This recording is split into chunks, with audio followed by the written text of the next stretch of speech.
Welcome to the show, getting you ready for a brand new weekend. I'm Sean Steyers. Vince D'Addario is here as well on a We In or We Out Friday. This was originally going to be Vince and Jesse today because I had something else that was going on, and then my plans kind of got rearranged. And so then it was going to be a three-man show. It was going to be all three of us. Yep.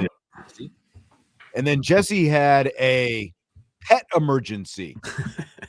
They had to take the dog to the vet, and it's like not in town. They had to drive, so they had to go to the vet, and then when they were done at the vet, they had to go to the wife's dad's house where, so he could work remotely the rest of the day because he had to take partial time off, official PTO from work this morning, and so just rigmarole, so he has to be, he might be driving home actually right now. I don't know. That's a lot. It is a lot. It is a lot. So it's like a special vet that they had to go to? No, it's just their vet. Oh, I see. For whatever reason, they still go to a vet that is not that close. Gotcha. Okay. So I don't know. Hey, you got to do what's best for your kids. So that's where they're at right now. That's right. The pets of the kids. Right? I get it. I get it. It is We In or We Out day. So if you are watching on either of the live YouTube stream, all tens of you right now, submit your We In or We Out questions and we will answer them. We have a few banked up that we will get to here in a little bit. We've been talking a little bit about Olympics this week. Have you seen, like, when they're doing the ski events, the drones that are following the skiers? What do you think? It kind of makes me a little motion sick just watching them.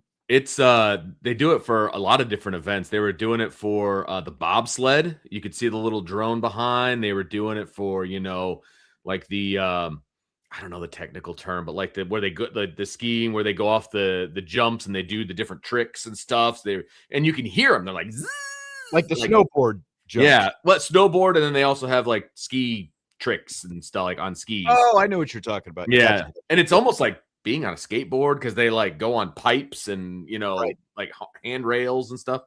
But yeah, I think it's a cool innovation. Personally, I didn't realize what it was at first, and then you could hear kind of like I said, the little buzz behind, and then they would go to it. A little annoying, like a little bit too much buzzing, probably. Probably correct. For like the Super G and like stuff like that, I kind of like being able to follow the skier down the mountain because in the past they would have cameras set up at like different like checkpoints, like boom, boom, boom. You just see them from below coming at you. Yeah, you get more of an idea of kind of how fearless these people are. How crazy are. It is. Yeah. They're going like 90 miles an hour. You get a little motion sick because it's following right behind and it's bobbing and weaving and in and out and everything else. Look, of all the things that they use drones for, I think this is a good use of a drone. I dig it. Yeah, it's pretty cool. Takes you right inside. It does. The event. Vince, there's hope for all of us. Did you see this curler yesterday? 54-year-old curler from Wisconsin became the oldest U.S. Winter Olympian ever. Rich Ruohonen, I don't know exactly how you say his last name. He kind of got in a little blowout situation in a loss. But, look, we've all looked at curling over the years and gone, I could do that. I know. Right? Well, yeah. It's hilarious because curling is like every 4 years people get just fired up about curling, right? Yeah. And the curling areas, around here get all excited and the whole thing, right? And everybody loves, it's like a guilty pleasure is curling. And he was like an alternate and he gets subbed in. And then, I saw that, and then somebody else posted a video from like 1970 or 72. I saw that. The curling with the guy like with a cigarette like hanging out of his mouth. And like, if that doesn't tell you that curling is an everyman sport, I don't know what it looked literally hold my beer. That's exactly right. It was like, shooting darts at the local bar. You know what I mean? We went when we were on vacation in I think it was around Traverse City. We've gone to that area a few different times over the years. I think it was maybe 4 or 5 years back when we went there. There was like a church they had converted into a brewery. Okay. On the back side of it, there was like a curling. I don't know exactly what curling rink or curling, whatever they call it. Sure. But they had curling there, like as part of the microbrew, which seems like a perfect fit. It's like get a couple suds and you go do the curling. But of course, you've got to make a reservation in advance, so we showed up, couldn't actually get in and do any curling or anything like that. But that's like that was the first time I'd ever seen, like the actual ice and curling in action. They have kind of little viewing area where you can sit there and watch and stuff like that. I will say the venue that they are doing curling in, I don't know if you saw this, but the Milan Olympics have done a really good job of kind of refurbishing existing places for the Olympics, and the curling venue is no different. They had this outdoor like wooden place that has been around for like 60, 70 years, something like that. And it was outdoor. There was no roof or anything. And so what they did is they retrofitted it and they kept kind of like what they did to Soldier Field, essentially, is they kept the bones, the wooden seating area and all that. And they basically just put a roof over the top and they enclosed the whole thing with like glass and everything. So it's really, really cool. I dig it. Like I really like how they've kind of they didn't just build a bunch of new stuff, that's never going to be used again, essentially, like some of the Olympic places do. And like where they had the opening ceremonies is the soccer stadium and like, things like that. So they're doing a good job, in my opinion, of using kind of what they already had so that they can have the Olympics, there. So yeah, you're up in the mountains. So yeah, absolutely. There was one skier yesterday. I can't remember where she was from, but she had done like another, I think she was maybe doing the snowboarding and then also came to, like downhill type stuff or whatever it was. But they basically said to get from one event to it was a 6.5 hour drive where she was to get from one place to another. So that she could do both. Yeah. I mean, I would be lying if I said I was up to date on the geography of Italy. But I didn't realize it was that spread out. They've got, they're basically two host cities. It's Milan and Cortina, or I think it's how you pronounce it. Yeah. And I'm not. Are those the cities that are 6.5 hours apart? Like that I don't know. Wow. I just know that they said she had done something else. Gotcha. And it was a 6.5 hour drive, and she was trying to appeal to the downhill, like the giant slalom or whatever it was. She was trying to get them to push back her time, and they wouldn't do it, because of the fact that it was so far in between. So, yeah. That's some dedication, I guess. Yeah, so I don't know if it's actually Cortina Milan, whichever. Yeah. I don't know if if it was like one city or the other, if it was just stuff spread out like that. Gotcha. Like you remember when Chicago put in the bid for the Summer Olympics a few years back, they were talking about potentially doing some stuff here in South Bend. The East Race, doing the kayaking and stuff. Yeah, exactly. Mm-hmm. Exactly. Which would have been cool. I mean, and really, on a good day, it's like 90 minutes. That's actually not that far. Yeah. And I'm sure that they would have had some sort of an express way to get from here to there.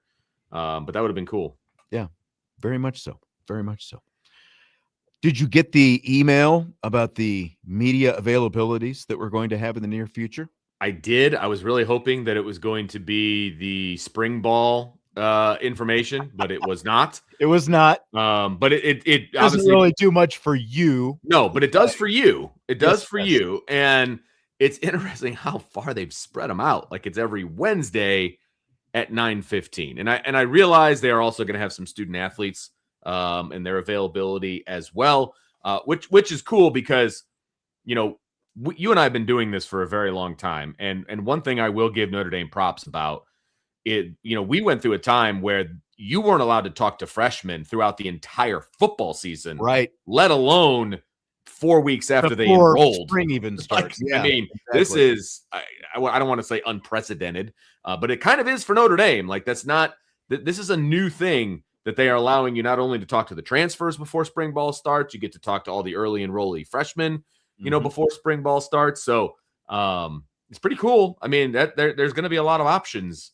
there, but you're only one man. So I'm not sure how that's all going to work out for you. Yes, I am only one man. But we'll also get to talk to the 3 new defensive assistant coaches. Yes. Charlie Partridge, the defensive line coach, Aaron Henry, the new co-defensive coordinator and defensive backs coach, as well as Brian Jean Marais, the linebackers coach. Yes. And like you said, that's going to be spread out over 3 weeks. And they did say in the email that the full spring schedule will be released sometime soon. So yeah, end of the month. So it's a nice wide open. Yeah, we can comfortably say that spring practice is not going to begin in the first week of March anyway, based on the schedule that we've got. So that is it's not going to start the first week. That is correct. But hey, it is what it is, and it starts differently every year. So just depends on, I don't know, the calendar, how they want to do stuff. All we know is the Blue Gold game's on April 25th. So yeah, be there, be square. There was something else that I came upon yesterday from the South Bend Cubs. You probably didn't get this one. Their opening night is April 3rd. So we're about a month and a half away from that. April 3rd, South Bend Cubs opening night. 49 days from today. In the release yesterday, it was 50 days away. They are giving fans a 50-degree guarantee. Oh. If the official temperature at first pitch on April 3rd is below 50 degrees, every fan in attendance gets a complimentary ticket to a future South Bend Cubs home game in the month of April. It's a good giveaway. It's not bad. First of all, the odds of it being 50, slim to none. Right. To be honest with you, on the first. I mean, I'd say possible. 30% at best. You might, right. A warm breeze blow in. But giving out a ticket to everybody who shows up on opening day, that you're not really losing a lot of money there. So this is good either way. I dig it. There is a qualification. There is a qualification. You have to buy your opening night ticket between February 25th and April 1st. So, I mean, basically, it's not that hard. It's a pretty big just window. Not at the window, there. yeah. Yeah, but then if the temperature's below 50 degrees, immediately prior to first pitch, anyone who buys their tickets in that window, February 25th through April 1st, you get a free ticket to another game in April. So 2 for 1, baby. Love that. I'm a big fan of the 2 for 1 deal. See what happens. Are we carrying South Bend Cubs games again this year? Do you know? Last I heard. I heard. So you can listen to it right here. Okay. That's right. Good stuff. I haven't been out there. I didn't go last year. I just never had an opportunity to get out to the ballpark. I need to do that because I know they're putting on an upper deck. I don't know if that's going to be ready by opening day or not, but a lot of changes out there. Funny you say that because we're not far. The station is not far. Like we're really just a few blocks, but I haven't driven in that direction. So have to spin by there sometime in the daylight hours and see what's going on. I've been going to whatever iteration of the South Bend team is, South Bend White Sox, South Bend Cubs, the Silverhawks. I've been going there since I was a little kid, right? Mm-hmm. I got to get a ticket in the upper deck. I got to check this thing out. I want to get up there. I don't know if those are going to be nosebleed seats or whatever, but I'm going to watch a game from up there. It's a different view. Maybe, maybe we can, talk and we can kind of finagle our way over there. We could do a show in the upper deck or something. Now, you think about that? You're just giving all these promotion guys an awful lot of ideas lately. So I know a guy. I think you might be onto something here. Yeah. Now, I want to make sure the temperature is going to be above 50 degrees. Yeah, I'm thinking June. Jump in May, June. Let's be smart about this. That's right. That you can be sure of. Yes. But, that's not. I think maybe we can look into that. See if we can. I'm down. I'm down. All right. Well. Oh, well, apparently they released the spring practice schedule today.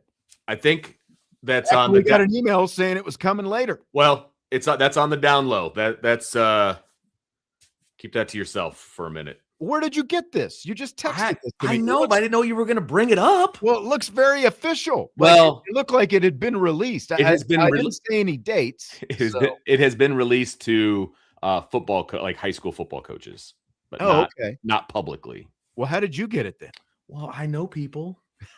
I know high school football coaches, Sean Stiers. All right. But that was so high school coaches can, come to practice and, do things like that. Because there's an RSVP email on there. And I think I just might have to go back into the high school coaching ranks so I can just go to all the practices. I think that's this is good to know, though. This is good. At least we have it in the bank. I won't hold it up to the camera. So it does. When it was sent to me, I was like, how did I not get this email? Like, how did this get announced? I didn't know. And then they're like, well, it's for high school coaches. I was like, oh, okay. So there you go. I don't want to. I just don't want you to get in trouble because I don't know what's supposed to be out there. I don't know the rules. It's we in or we out day. Tommy says we in or we out. My daughter thinks Coach Freeman looks like the current Jake from State Farm. Wow, guy. I mean, I don't know your daughter. I mean, I wouldn't say that they're twins, but I'll go in that your daughter thinks that anyway. Yeah, I'm in that your daughter thinks that. I don't know who that's a compliment more for, Coach Freeman or the State Farm guy. Yeah. The State Farm guy, he's been rocking the Smedium red sweater a lot lately. He takes a visit to the gun show. Like he's put together, man. He's working it. He is. He definitely is. All right, so it's been a while. I think we see Tommy maybe once a week, and I actually saw he said in a comment earlier in the YouTube chat that he wanted to show up and give Jesse a hard time for some of the stuff he's been saying this week. Apparently, did you hear what Jesse? You were barely awake when the show started yesterday. This is true. It's not shade, but Jesse's got an issue. He and a buddy are coaching a youth basketball team, right? Once again.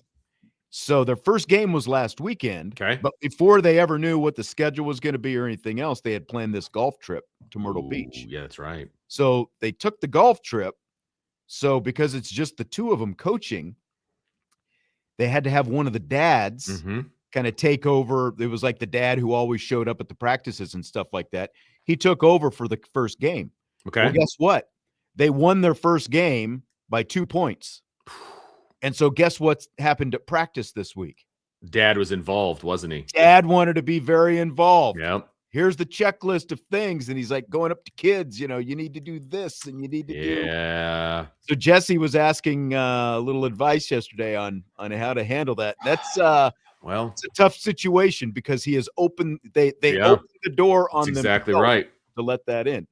Listen, I had a very similar situation, and when I was coaching middle school, and there was a very, very involved dad, and I knew that this dad was going to be right on the outskirts. He was going to be one of those dads that was going to be chirping in the stands, that kind of a thing. I knew this was going to happen, so I asked him to be an assistant coach. That way, he's right here, and I got him under control. Yeah, So it's kind of like keep your enemies closer kind of a situation. And I don't want to say that this gentleman was an enemy because he ended up being a friend of mine, that kind of a thing. But I could tell he was going to be an issue if he wasn't involved. You know what I mean? That's what I told him. They need to find something for him to do. He could be the guy that does the book. He could be, but at the same time, I do feel like there is a line when he just takes it upon himself when the coaches are back to jump in and start coaching kids at practice, right? That I agree with. Without an understanding of, okay, now you're involved or whatever. Yeah, but I do feel like they need to give him something to do. Yeah. Give him at least, and like the input he was trying to give, it sounds like, was actually constructive. It's like, well, here are the things that we have problems with in the first game, whatever. But I also feel like it's probably a conversation you have with the coaches before the practice starts and not just jump in on your own after the practice starts. Right. So, yeah, that's tough. They opened the door. They opened the door to a dad that really wanted to be involved, and now he's there. and he is involved. You know? Yep, they let him be involved. Now he's going to be involved the rest Uh-huh. of the season. So Yeah, it's tough. it's going to be interesting. That is tough. And John is correct. Jesse, well, I don't know if it's a lot of technical fouls. He has at least gotten technical fouls though. What age level is the age group?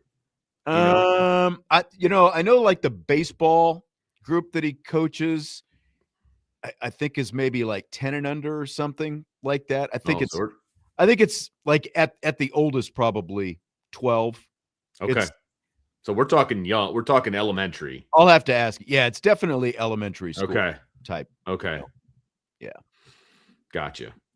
That's even tougher. I know. Elementary age is tough. That's where everybody's got to play and, the whole deal. And you got to balance the competitive spirit. And that's really, that like kind of I stuff. coached like Jesse and those guys when they were little. Like when Yeah. I look at it like that, it's like you want them to, kind of show some assertiveness, play hard, but you also want them to have fun. And I think that just like learn fundamentals and have as much fun as you can at that age. Yeah. The expectations Absolutely obviously change as you get older and depending on what level of competitive, like what level of game you're playing in those games. Right.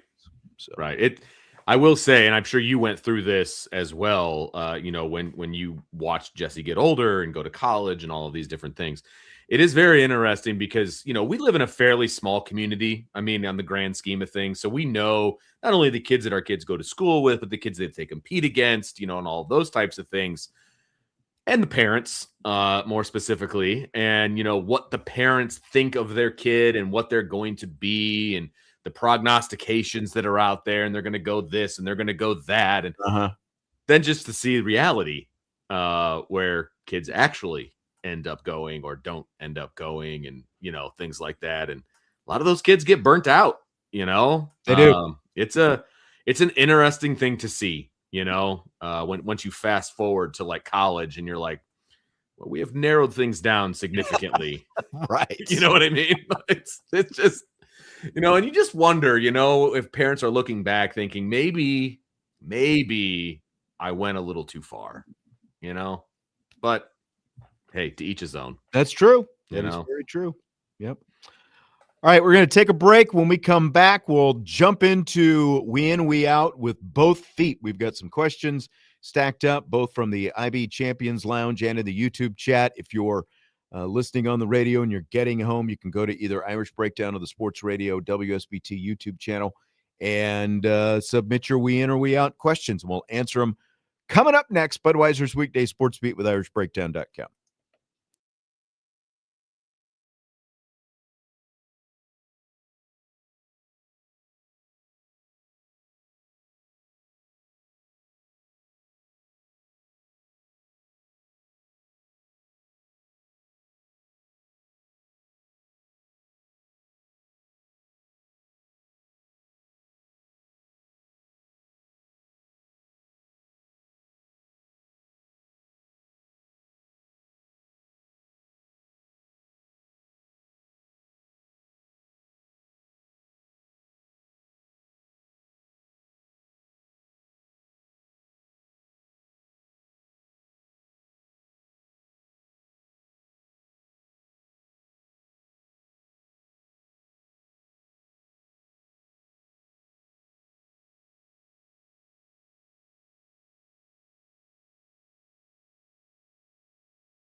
Budweiser's Weekday Sports Beat with IrishBreakdown.com continues. We in, we out Friday with Vince D'Addario. I'm Sean Stiers. We're answering listener-submitted we in or we out questions. Notre Dame football, Notre Dame basketball, whatever it happens to be. Bring it all. Talking about Jesse's coaching situation. A minute ago, Tommy says those dang overly involved dads. Look, I'm not knocking dads. I mean, I was a dad coach. Yeah. Did you ever coach your kid, Dylan? Not in anything like serious. Like I stepped in like once or twice and did like an indoor soccer game if like the coach couldn't be there, but that was more just like herding cats. That wasn't really. Just saying there are boundaries. There 100%. There are boundaries that have to be there, and they're there for a reason. Correct. There are two types of dad-son relationships when it comes to coaching. One, like you're hard on your kid, you're harder on him than anybody else, and the other one is where they get to play no matter what. I know where you fall.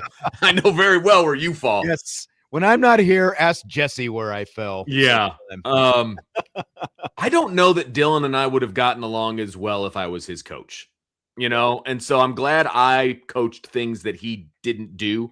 But it allowed me to take more of a dad role, like outside of the venue, which was always probably good. So that's what was best for us. And I think you got to figure out kind of what's best. It's, I've seen it work and I've seen it not work. You know what I mean? Right. So, right. But you were hard on Jesse. There's no doubt about that. But I also think you guys had a really good relationship for coach, player, and dad's son. Like there was a line and you guys knew what it was. Right. You coached him hard. Like I watched you guys in action numerous times. I guess that's true. I didn't think that. That's right. That's right. Vince was there for some of that. I watched you get your head shaved. That's right. Yeah. I think I need to go back to that look, honestly. I think it's not bad. It's a good look. Domer Grizz, it's actually really hard to stay motivated during the slog of winter workouts. Facts. Since the effort won't pay off for another 7 months, and even harder if you're a guy who probably won't even play much in 2026. Are we in or we out on that? I'm actually out on that only because there is spring ball in between. Spring ball is at least an opportunity to have a practice, to be able to put the pads on, to be able to at least be in a competitive environment. Not that lifting weights isn't a competitive situation, because it is. The good strength coach can make it a competition all the time, that kind of a deal. But I think having spring ball is very, very important to the offseason, to be honest with you. I was actually just talking to my kid this morning, and he, they work out 4 days a week and they're doing the whole thing. And he's like, he got out and kicked for the first time, for example, a couple of days ago. He's like, I got to be ready for spring ball, which starts in like 2 weeks. You know what I mean? And so that's something that they look forward to kind of cut up the workouts.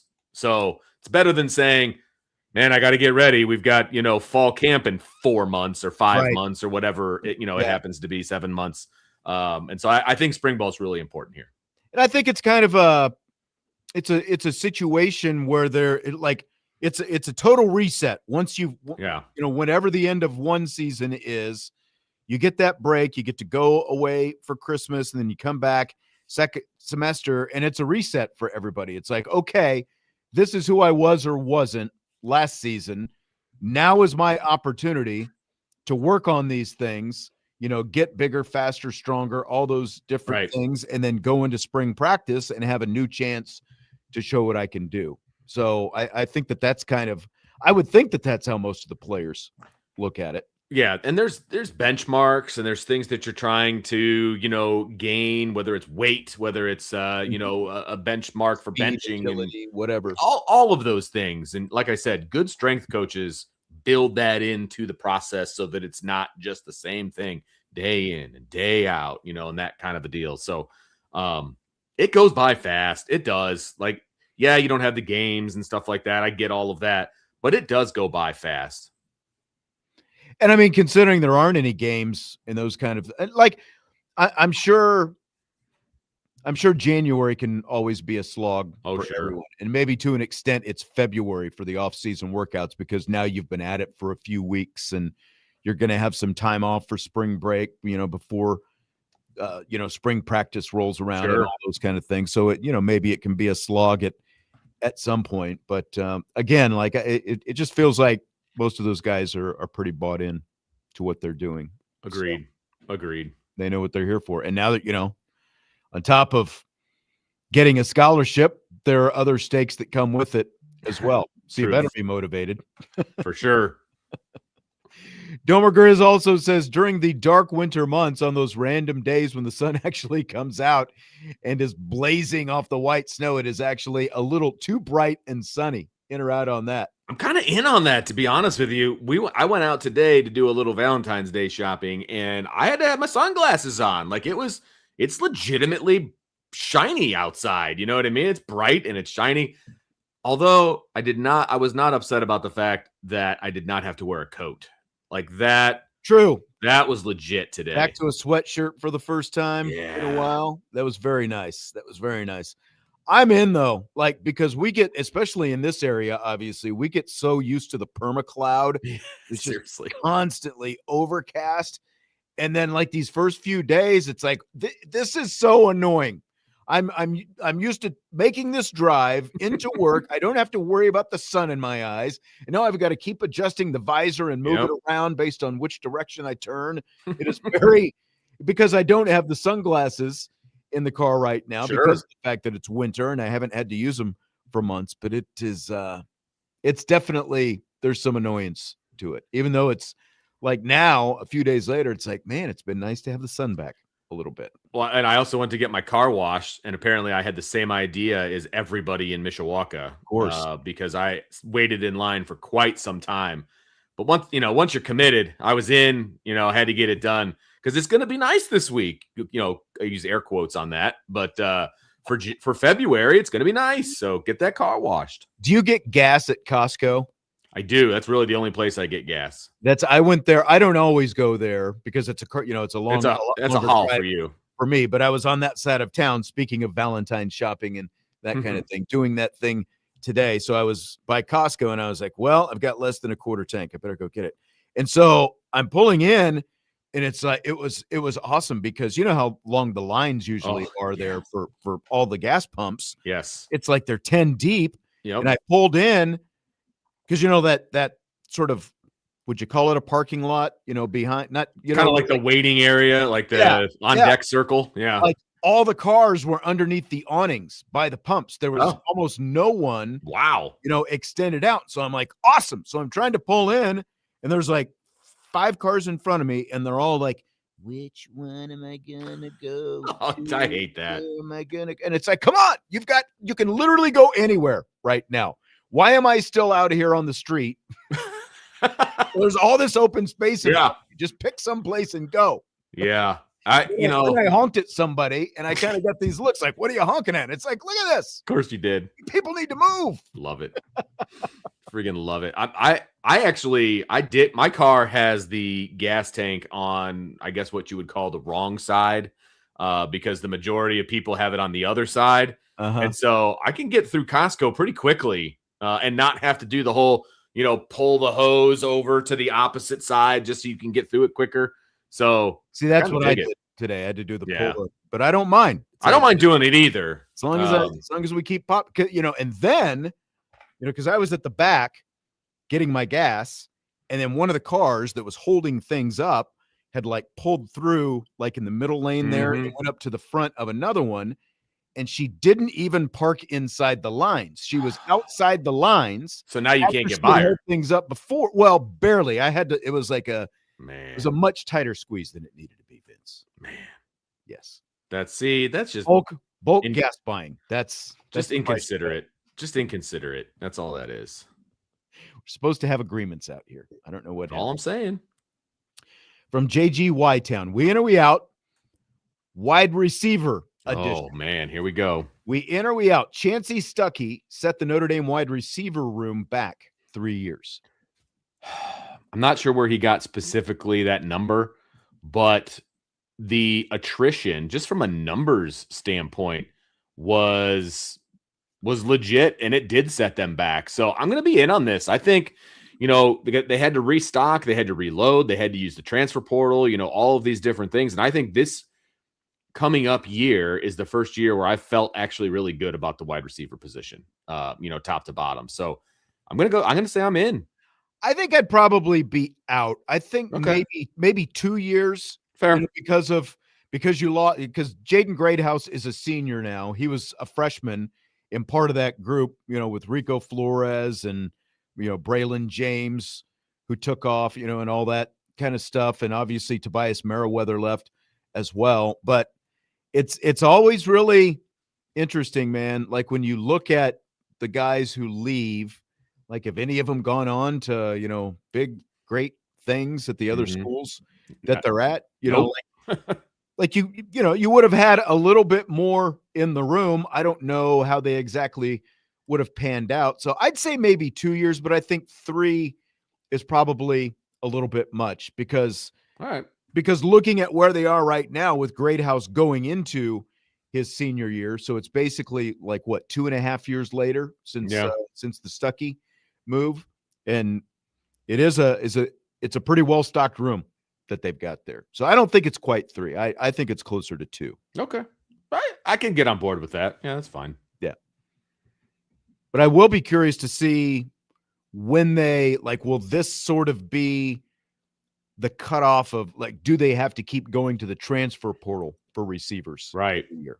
When they're bringing in 5 this year. So can you hold on to them? Can, all of the things, right? Right. So obviously the 2 from Ohio State with multiple years of eligibility. Massive. Yeah. So, yeah. In or out, Jaden Greathouse won't be in the top 3 of receptions in 2026. Oh, man. The problem with this is, as highly as we think of Jaden Greathouse, we keep trying to make predictions about Jaden Greathouse, and none of them come true. Year in and year out. Yes. We keep thinking it's going to happen. It feels like this should be the year that it happens, but last year should have been the season that it happened. Top 3, though, let me double check this. Top 3 of receptions. So if you're going to include a tight end in there,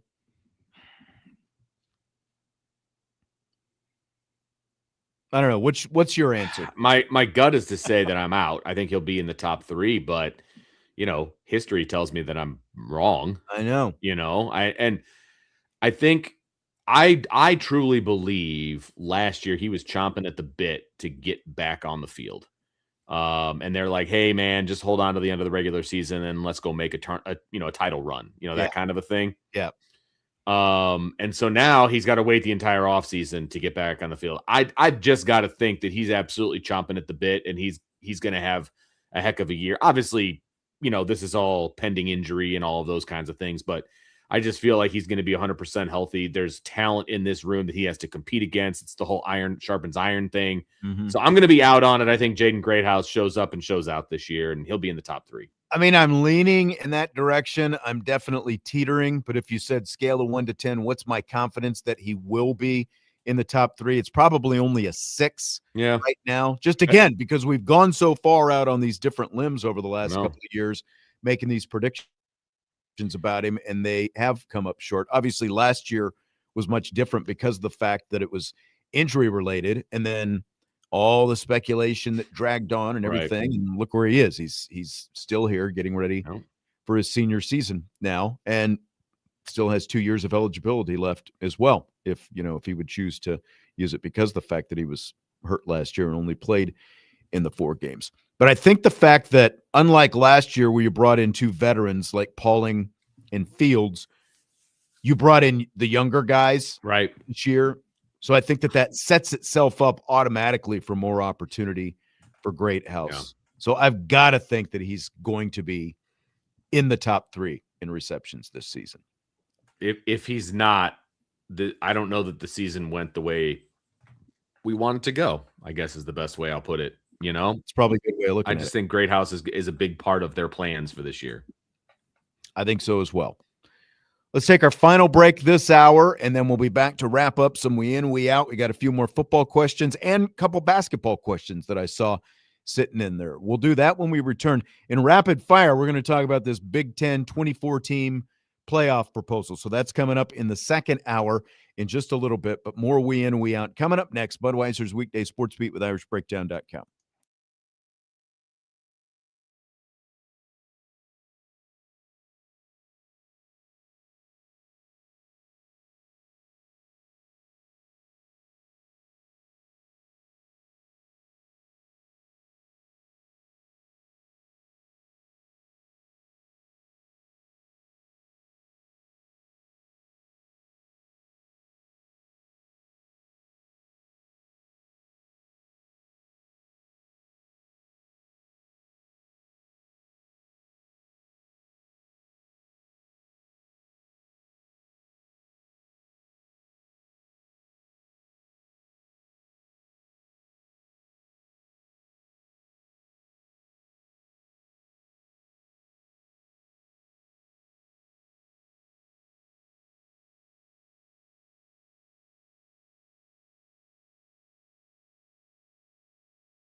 Budweiser's Weekday Sports Beat with IrishBreakdown.com continues. I'm Sean Stiers, along with the one and only Vince D'Addario. Woo! In and we out in our way through this first hour. We've got rapid fire coming up in the second hour.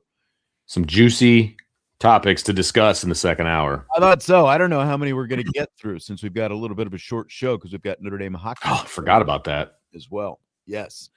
Okay, final one from JG Y-Town. A true freshman will have 500 yards receiving for this season, in or out. So far out, it's not even funny. Like, I just, I'm not saying that the guys that are coming in as true freshmen aren't talented, but they've got a long way to go to see the field. I mean, and if they do, it's not going to be, I don't think, it's not going to be in a manner of they're going to be getting those kinds of targets. I mean, there might be a starter that doesn't get 500 yards receiving. You know what I mean? So, how about this? Because I think you're probably going to be out on this too, man. I don't want to put words in your mouth. I am out. Okay. I think it's too much for a true freshman. Like, where's the track record? Right. That, especially with the veterans that you've got in front of them. I think 500 is just too much. I think the over under is probably 349.5 is where I would put it for a freshman. How about this? Are we in, we out on a true freshman even being in the rotation at wide receiver? That's very questionable as well. I agree. Because again, like when you look at the guys who were here last year, they're going to have, I mean, like whoever's on campus is going to have cracks this spring at showing themselves, but there's a lot of talent in that essentially redshirt freshman class, guys going into their sophomore seasons right now, not to mention, as we talked about, the two guys from Ohio State who are coming in. So there's a lot there. I think it's just going to be tough for a true freshman to make that kind of impact this year. Yeah, it's going to be very hard. And like I said, I know that there are, a bunch of, really talented guys coming in, and that's awesome. That's great. I just don't think that there's enough talent to really, just dethrone some of these guys enough, I agree. 13 reasons why, in or out, with courts deciding player eligibility, we'll see more players in their 7th and 8th years. Well, we are. There was the one kid, I can't remember even what school it is off the top of my head, but he's coming back for his 9th year or something. I just saw that yesterday. Like, is it ridiculous? Yes. Should it happen, in my opinion? No, but it's going to. I mean, I think they said the kid who's coming back for his 9th year had 5 medical redshirt years. 5. I think is he the one? I think he's the one who started out at USC and he's at Montana State or something like that. It might be a Tuiasosopo name, actually, now that I'm thinking about it. Yeah. I seem to remember that. But either way, a 9th year of college football. People who go to school for 9 years are called doctors, not football players. Like, that's ridiculous. I'm sorry.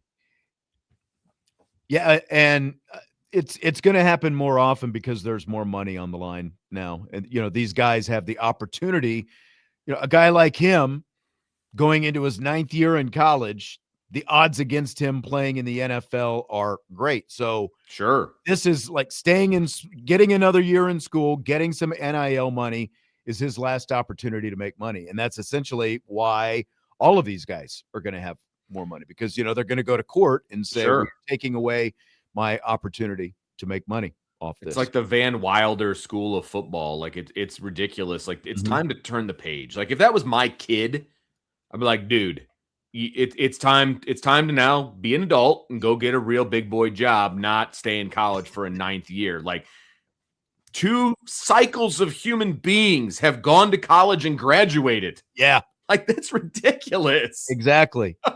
Like year 9. So let me think. An 18-year-old was 9 years old, Yeah. Like, think about it that way. Yeah. So someone getting ready for college was 9 years old 9 years ago. So, I mean, like my 2 sons could play on the same team, even though they're 8 years apart from each other. Yeah. Like I'm sorry. Josh says we in or we out on the question I asked last week. I think it would have been easier, Josh, if you just put in the question from last week. Because I don't know. That's right. As of now, I'm out. But if you put it in, then, we can think about it. So from another Joshua, we in or we out, the men's basketball team hit its peak under Mike Bray and will never return to that standard for the foreseeable future. I hate to say it, but I'm kind of in on that. Mike Bray did find the sweet spot there for a few years. Like he did a great job of finding guys that were going to be at Notre Dame for the entirety of their careers. And then he makes a run with them when they're juniors and seniors and 5th years. You know what I mean? And that, I just think that formula is just going away in college football. College basketball. And so because guys don't want to wait around. exactly For one thing, they want to take the money and go someplace else and play. Yeah. Away. And it's not an indictment on Micah Shrewsbury, to be honest with you. And it's not a praise of Mike Bray. It's that he found the formula that worked at Notre Dame in the time frame that it worked in college basketball. And I just don't see that being the case anymore. Mike Bray had college basketball's Moneyball formula. Yeah.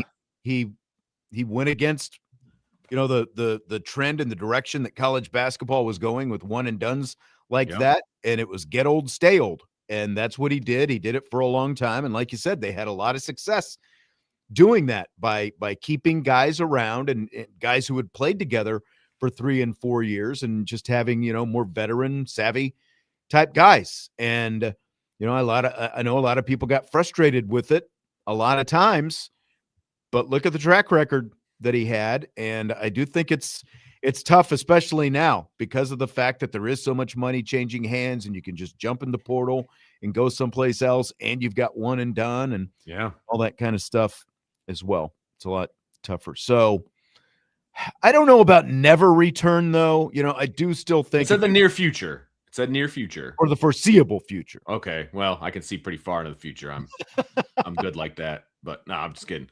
I looked at that as like over the next 10 years. I don't know. But I mean, really, the question is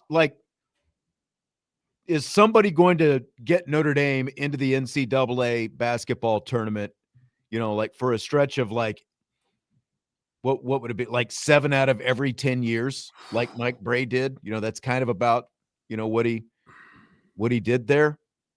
That's going to be tough. It's going to be tough. So I guess I've got to be in on that. That's until we see some other signs that, that something else is going to change, because it's a different game when you do value academics the way they do. And because they're not sort of all in on basketball to the extent that Duke is, for example, because that's still Duke's sport, even though they happen to be an academic institution as well. But they've obviously shown that they would go out and spend and get in the big guys. So Josh says it was about Notre Dame having more rushing yards than passing yards, even with the departures of Price and Love. Vince ran out of time last week. Well, with Price and Love, did a little, research here. They had 2,400 yards rushing, and they had 3,000 yards passing last year. That number is going to go the numbers here. It's going to go like this. There's going to be even more passing yards, and I think there's going to be less rushing yards. So I'm definitely out on that. I think the passing yards are easier to get. And you have a prolific quarterback now at Notre Dame. I don't see that happening. It doesn't matter who the personnel is. I see it being between 3,300 and 3,500 passing yards, and you're not going to be able to rush for quite as much. Although you can, if you've got some blowouts and stuff, you'll tack some on at the end of games, but maybe you lose, 200 or 300 yards or something like that. So yeah.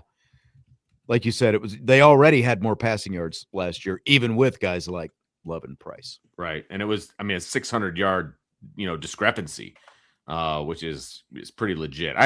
Do you think there's a chance that CJ Carr breaks the record for season passing, which is just a shade under 4,000? So essentially, do you think CJ Carr can get 4,000 passing yards? Man, that's a pretty high number. It's a big number. Because he didn't quite have 3,000 by himself, right? He was still a little. That's a good point. Right? I don't know the answer to that, but yeah, I would assume so, because they had just over 3,000. So that would make sense as a team. Yeah, because I think that Kenny Minchie was able to get some of that. Even Josh Burnham had some of that. Yeah, that's true. That's a good point. He actually got a pretty good chunk of that. I want to say it was in the 2,800 range, maybe. Yeah, that's probably right. For some reason, it's not easily findable here on this PDF of 182 pages of stats. But here we go. Passing. He had, let's see here, 2,741. There you go. And Kenny Minchie had 196. Right. And to your point, Josh Burnham had 84. There you go. There you go. All right. Joseph asks, we in or we out? Micah Shrewsbury will be coaching Notre Dame men's basketball next season. I am in because I just don't see them eating 4 years of a 7-year contract that they gave him when he showed up here. And he is still recruiting, and they do still have the fact to fall back on that their star player was out for a good chunk of the year. So I think that he'll be back next season. I completely agree. I mean, is he on the hot seat? Is his seat warm? I would say yes, but I definitely think he'll be coaching next year. And Notre Dame, I don't believe, unless he does something ridiculous, I don't think that he is. They're going to do like a dismissal in the middle of the season or anything like that. Like he'll be here at least through next year, and he's got another good recruiting class coming in. So, even though this year is also the first year for both coaches working, with the new GM and kind of working through that, like what sort of, the vision and the shape for the next few years and those kind of things. Yep. I'm very in on him coming back, Right. Going to be a big year though. I mean, I agree. It's going to be a very, very, very big year. I agree. Like by year 4, you haven't been to the NCAA tournament yet. Next year is a must. I think. I know because we talked about, at the beginning of this season, we talked about they should at least be a bubble team for the NCAA tournament, and they're not even sniffing the bubble. I mean, honestly, with Burton, I do think that they're much closer to the bubble. Sure, I agree with that. Yeah, but I agree with that completely. They haven't had that, obviously. So, yep. All right, let's take a timeout. After the top of the hour, rapid fire, hour 2, we're going to talk about this Big Ten 24-team college football playoff proposal they've got floating around. That's coming up. Budweiser's Weekday Sports Beat with IrishBreakdown.com.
Yeah, it's hour number 2 of the show, along with Vince D'Addario, Sean Stiers.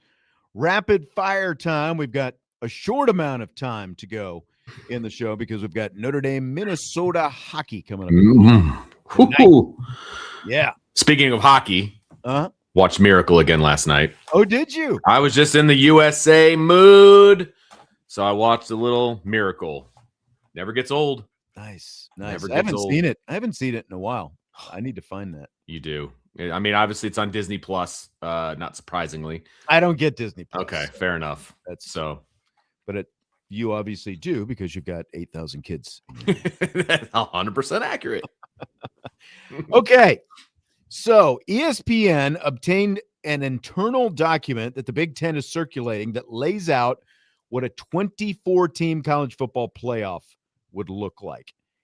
It includes eliminating conference championship games. So here's some of the other particulars.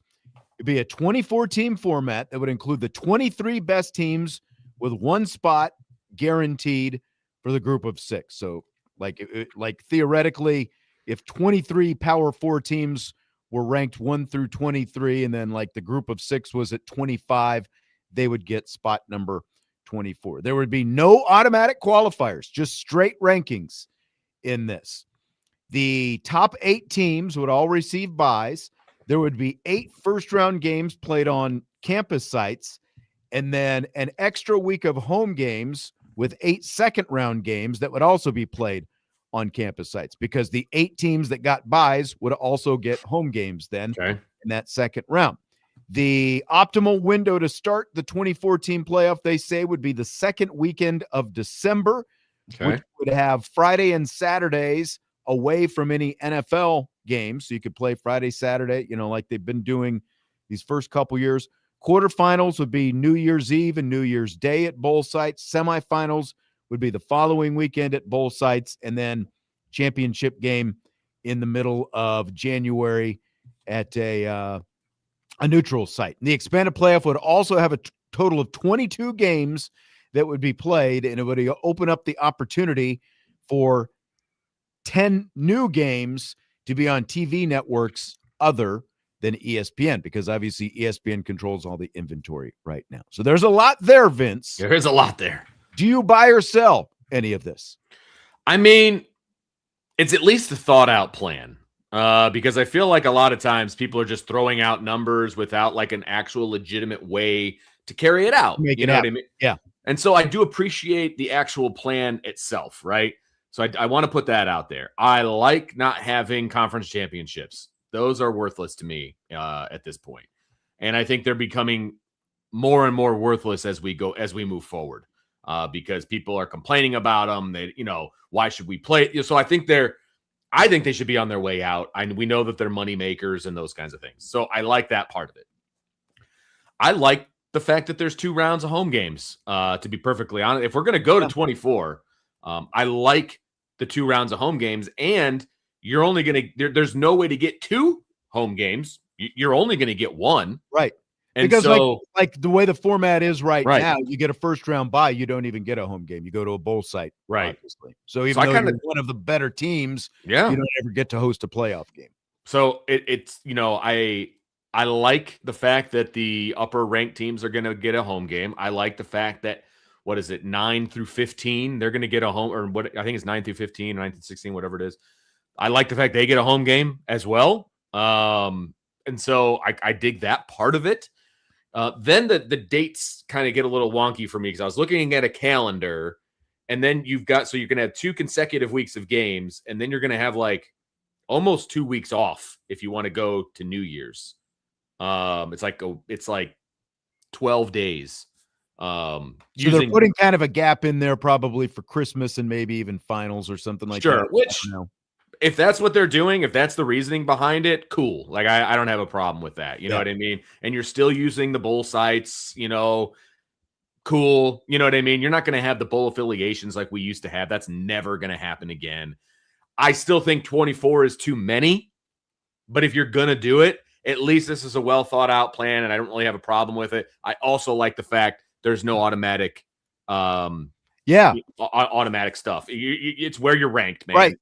And that has been one of the Period. things that the Big Ten has kind of been hung up on, is getting the automatic bids Right. for the conference. But basically they've said in this whole thing that, well, if you're willing to take it to 24, then we're not worried about automatic bids anymore, because now there's all these spots that are up for grabs. And I had it written out here. Where is it? Oh, I thought that I had it. I'll have to see if I can find it. Oh, here it is. So here's the breakdown. If the field had been in place this season, again, this is a 24-team playoff. Right. 7 SEC teams, 6 Big Ten teams, 5 Big 12 teams, 3 ACC, 2 Group of 6, and Notre Dame would have made it in as well. Pretty even across the board, really. Right. So it's like, what are you going to quibble about if you're either the SEC or the Big Ten when you've got a total of 13 bids? And I'm curious to know why everyone is so out on this. And I realize it's a big number, like to say that you're going to 24. I'm going to say this, though, because the majority of our audience is obviously Notre Dame fans. Sure. Like, you're in on Notre Dame football. That's why you're listening to the show and you're on the Irish Breakdown channel and everything else. If you're a Notre Dame fan, you should be begging for this format, because it helps Notre Dame in so many ways. Everything about this benefits Notre Dame, starting with the fact that if it's a 24-team field, Notre Dame's never going to miss the playoffs. I mean, if they end up unranked, then so be it. Like, you don't belong anywhere near, so yeah. Right. They're always going to be in the playoffs, and that also means that they're going to get to host at least one game every year, because they're either going to have a bye, or even if they had to play in those first rounds, you're going to get to host a playoff game. So, that's win-win right there. And then what's the most cliche thing that you hear from both college football coaches and the media every year when the playoffs come around as it pertains to Notre Dame? Well, they don't have to play in a conference championship game. You don't have to hear that anymore, because now conference championship games are gone. So that can't be held against Notre Dame anymore. The fact that they're not playing in a conference championship game. So there's another big check mark for Notre Dame. If you want to secure Notre Dame's independence for the foreseeable future, 24-team playoff does it. Yes. You'll be independent forever. Because if you look at the rankings, it was like there were at least 8 teams with 3 losses that were ranked between 12 and 23 this year. That's that was going into the postseason. They had at least 3 losses, and the others had multiple losses. The only other teams that were ranked in that area were like Group of 6s with 1 loss and stuff like that. But I'm talking about Power 4.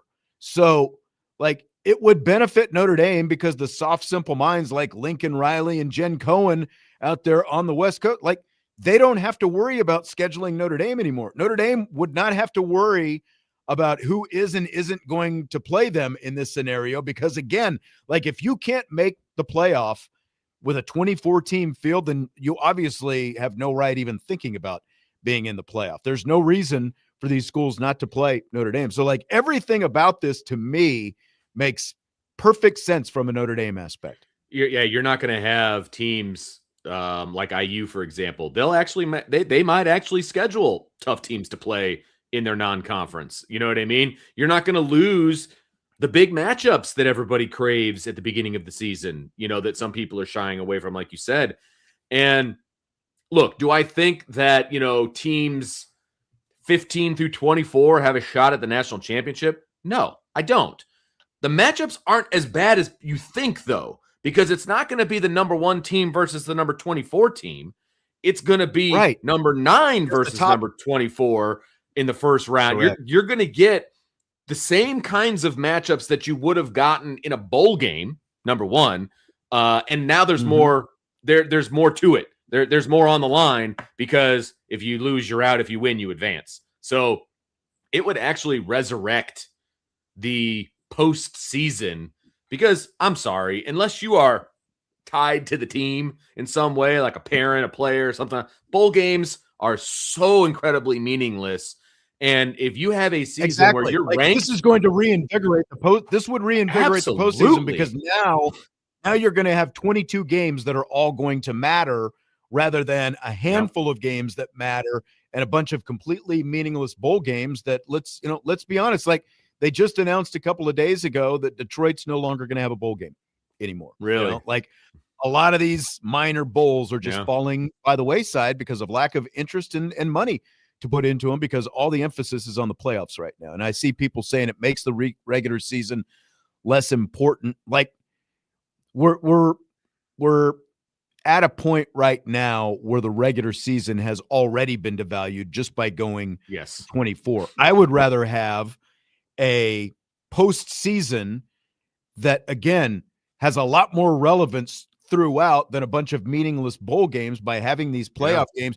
And you're going to start it the first week of December. So you're going to roll right out of Thanksgiving weekend. Boom, you're hosting a playoff game the next week. Or you've got a bye and you're hosting a game the week after that.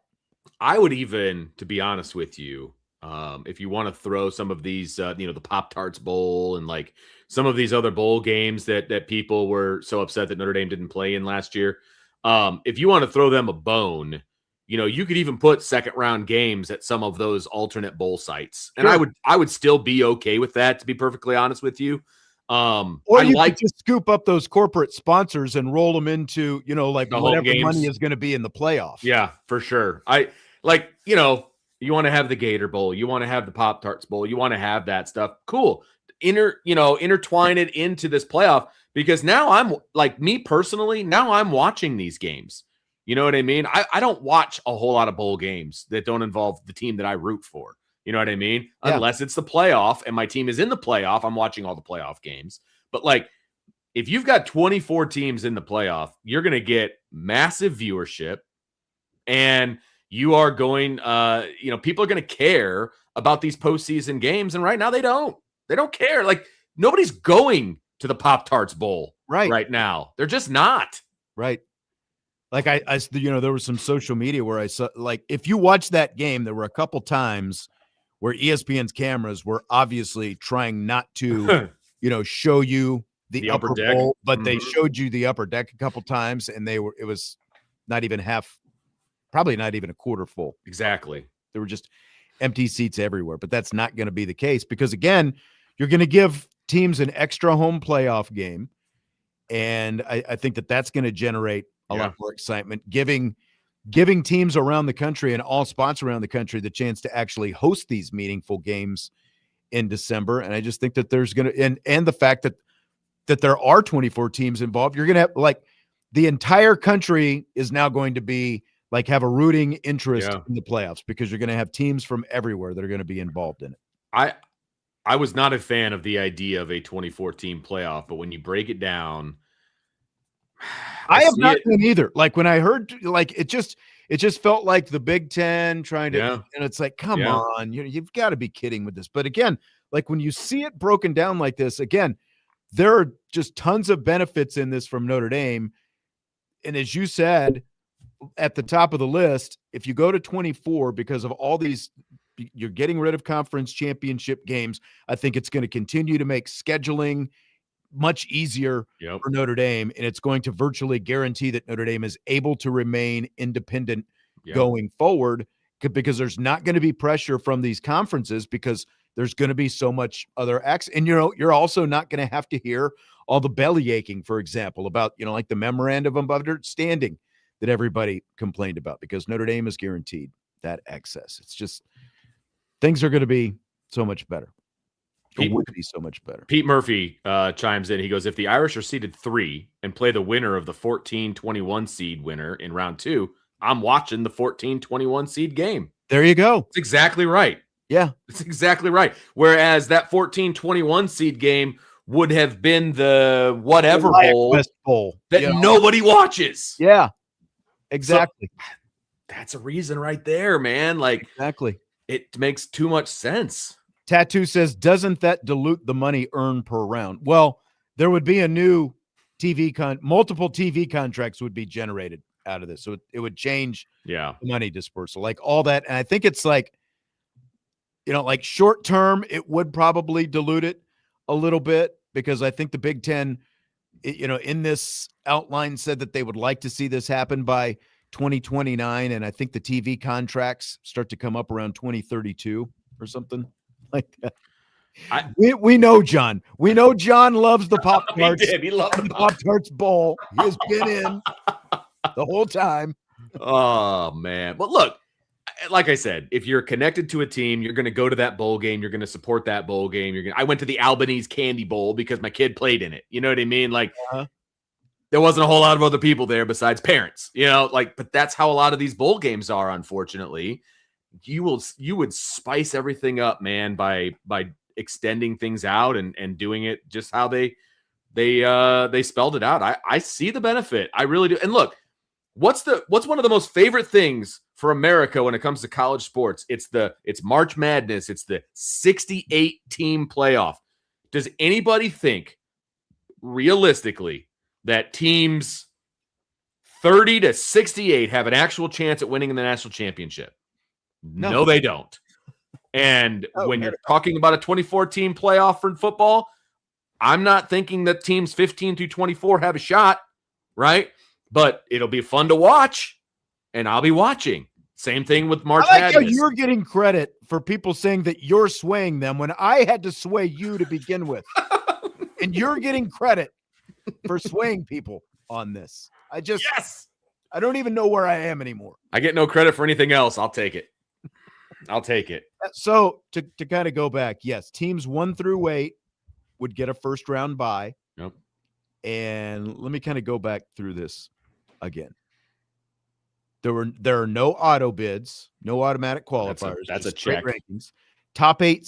The top 8 seeds get a bye, and then there would be first round games with everybody else, and then the winner of those games would play against the top 8 seeds in the second round. And both of those first 2 rounds would be on campus sites. Mm-hmm. It's not until the next round that they would start going to bowl games, which I think would still be the quarterfinals. When you get to, it's the top 8. Yeah.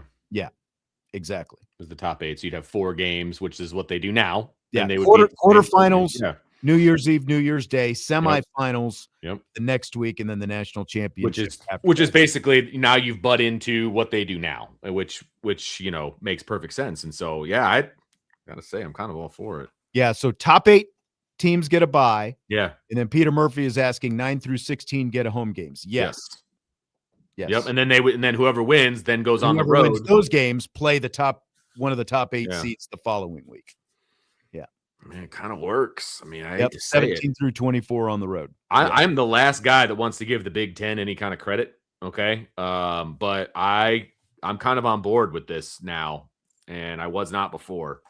So I think to me, the biggest thing, because like the stuff that I read today, again, this is just the Big Ten's proposal, but apparently there are, some conferences / schools around the country who are starting to get in line with this. Cause like when you look at the bids in this alone, like where the bids are going, 7 SEC, 6 Big Ten, 5 Big 12, 3 ACC. So you would have a total of 8, a combination of 8 Big 12 and ACC teams that would get into this. And like, look at where they have been the last 2 years, with the Big 12 getting 1 bid each year. And I like the fact you got no automatic bids. You've got no Notre Dame clause. You've got no conference championship. It's just who's ranked 1 to 24. That's it. Right. And you're almost guaranteed, probably 9 out of the 10 years, if you did like a 10-year study, you're almost guaranteed to have a group of 6 team in the top 25 kind of hanging down there at the bottom. And so it's really going to be the top 24 teams, like legitimately.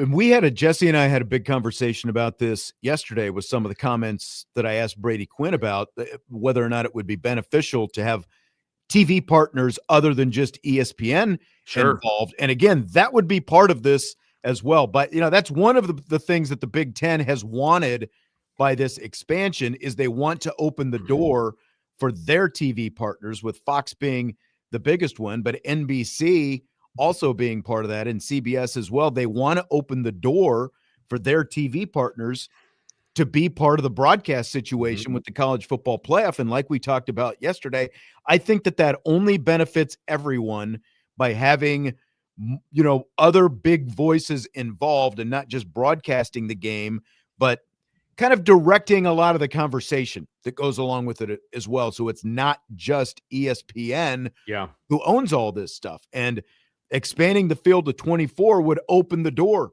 for that by opening up more TV inventory for these other networks to be able to bid on and broadcast those games. I'm in. I'm hesitantly in. Let's go.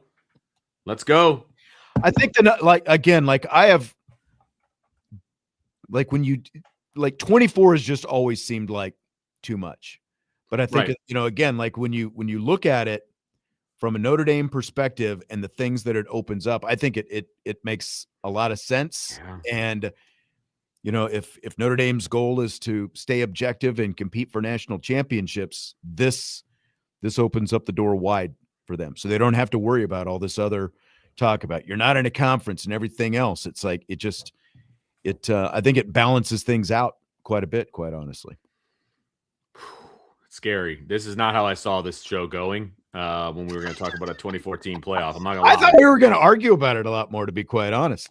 This is not where I saw because immediate when I think 24, like that's just way too many. It's just too many. Not everybody has a legitimate chance of winning the play, but the 12-team playoff, not everybody in that field has a legitimate shot of winning in the national championship, right? I mean, so okay, let's go. Josh says get rid of conference title games. Then that's part of it, though. And that would be part of it. And that's what I read is there's in the short term, there's no guarantee that they're going to make up the amount of money that they would lose by getting rid of the conference championship games. That would probably be the biggest sticking point, for a lot of these conferences, because they are moneymakers between the TV contracts that they have and just the attendance, selling tickets and everything else. But again, would you rather have, as the Big Ten said in this you're risking injury in a game that really now since the playoff is already expanded to where it is, your players are risking injury in games that really don't matter. Yeah. And I think more people are coming on board with that sentiment, except the guys cashing the checks. Right. So, and I don't know, how long are these contracts with these stadiums that they're having the conference championships in? What is the buyout like? All of those different things I think matter. But those are all fixable problems, in my opinion. So I think they just got to do it. I concur. Josh says Navy would get a chance to get in as well. Theoretically, they would, but they've still got to figure out what's going to happen to the Army-Navy game. Because I saw something about they could still play the Army-Navy game in whatever window. But if you're opening it up to 24 teams, then both Army and Navy have a shot in a good year are going to have a shot to get in. So it feels like you got to move it back. Probably have to move it to Thanksgiving weekend or something like rivalry that. Weekend. I mean, that works. I mean, I get that Army Navy was kind of on a weekend of its own. You know what I mean? And it was just the game everybody wanted. And that's the pushback from the academies. I get it. Still want that exclusive window when there's nothing else going on. But it feels like you could get some kind of guarantee someplace in Thanksgiving weekend. There are 4 full, or basically 3 days there where it feels like you can find a place for the Army Navy game and just say, okay, there's going to be no other games televised during the Army Navy window. Give me Army Navy at 1:00 on Friday. I'm in. You know what I mean? That would be fine because we're all just recovering from, Thanksgiving and everything else. What better than to sit back and watch a little Army Navy? So that's where I'm at. I agree. So let me ask you this. All right. Which is more likely to happen first? Notre Dame joins a conference or they do away with conference championship games? Well, apparently, since I'm all in on doing away with the championship games with this new proposal, that's got to be it, right? That's got to be it. Yeah, that's got to be it, because I think we make a legitimate point here that if they end up going to this 2014 playoff and if it looks anything like this proposal, because that there's going to be some changes and some tweaks and things, but if it looks anything like this, you have solidified Notre Dame's independence for the foreseeable future. Yes. Exactly. So I think Notre Dame would be 1,000% on board with that. So I think conference championships are going the way of the dodo sooner than later. It feels like if the Big Ten, because I think after the SEC, the Big Ten probably has the most significant conference championship game in terms of interest and revenue and all that kind of stuff. And so if the Big Ten is willing to do away with its conference championship games and also tell these other conferences like the Big 12 and ACC, hey, you're going to have more access to the playoff, because let's face it, like the ACC championship game, I can't imagine that they break even on any. They care. I agree. So little interest. I agree. Game. It's got to be the conference championship games are going to go away first, and if the conference championship games go away, as we said, like and if any playoff proposal or format ends up looking anything like this 24 team field, then that sets Notre Dame free. They're going to remain independent forever in that case. So I think it's conference championship games going away. My buddy just texted me. He's listening to the show on the radio. He says, alternate headline, Vince loves the Big Ten. I was like, oh no, what have I done?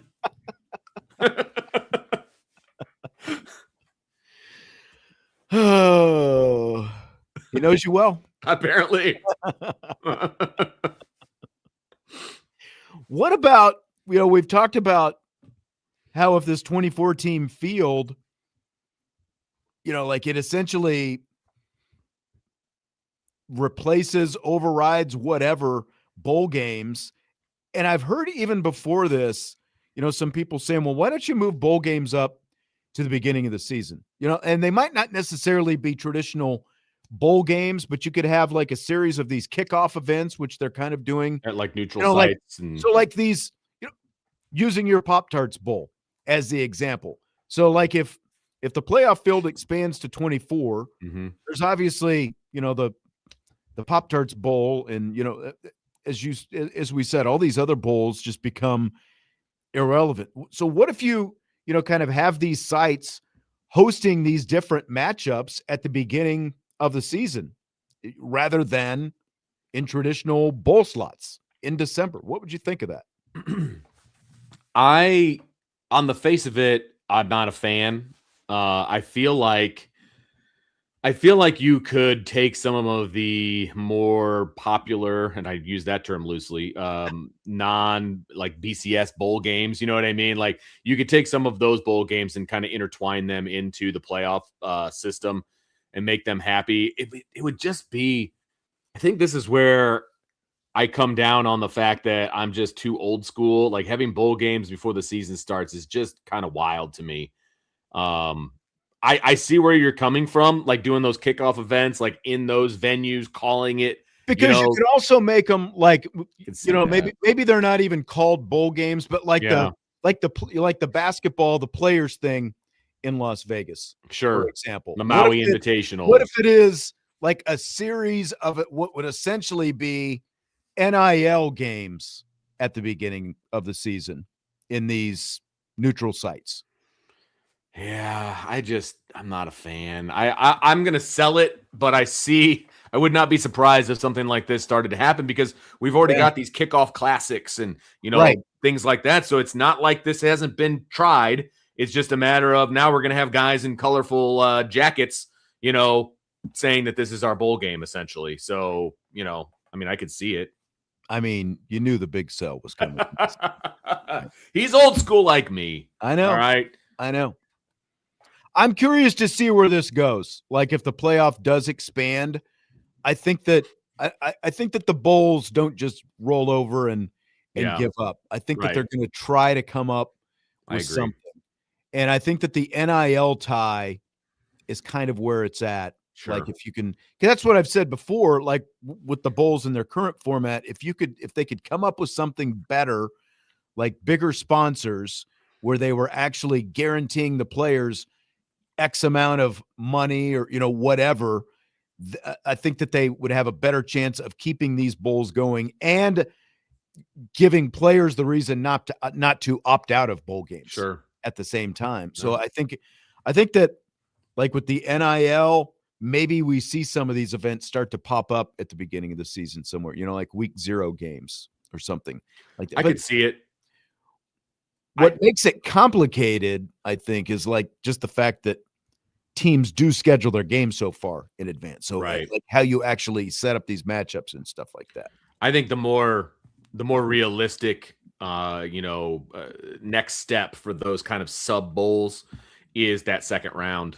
The teams 1 through 8, they get to select which of the 8 bowl sites they want to go to. Oh yeah. You know what I mean? Instead of having a home game, then, maybe this is a complete hypothetical, but like, let's say the number 1 team is the Florida Gators, and they want to go to the Camping World Bowl in Orlando or something like that. You know what I mean? Like, they would have that bowl to select, and then now they're going to be there in the second round, and then whoever wins the whatever seed, they go there.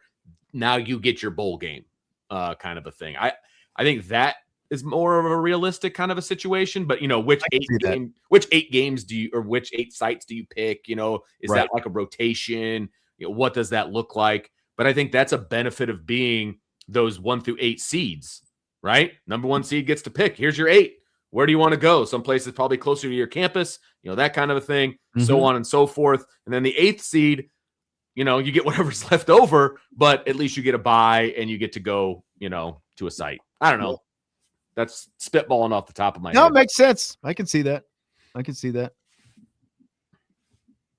I think, I don't think the playoff is the only change we're going to see, like in terms of how the schedule is structured. I think that over the next 10 years, we're going to see a lot of changes coming to college football. I know, for better or for worse. We've already seen a lot, and so exactly where that quickly. That's the other thing. It happens, and it happens quickly, and it's very reactionary, but it's happening quickly.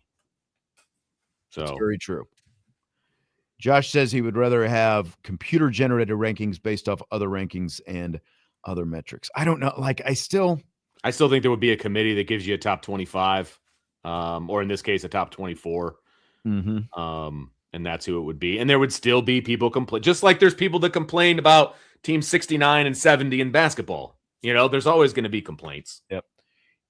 DJ says he agrees, but he thinks TV will dictate because it always will. Yeah, buddy. All right, well, that's going to do it for today. Vince, enjoyed it as always. Let it go to input from the YouTube chat. Don't forget, you can hit us up on YouTube, either the Irish Breakdown YouTube channel or Sports Radio WSBT. Have a great weekend, and we will talk to you Monday. Notre Dame hockey is coming up next here on Sports Radio WSBT and the Notre Dame Radio Network.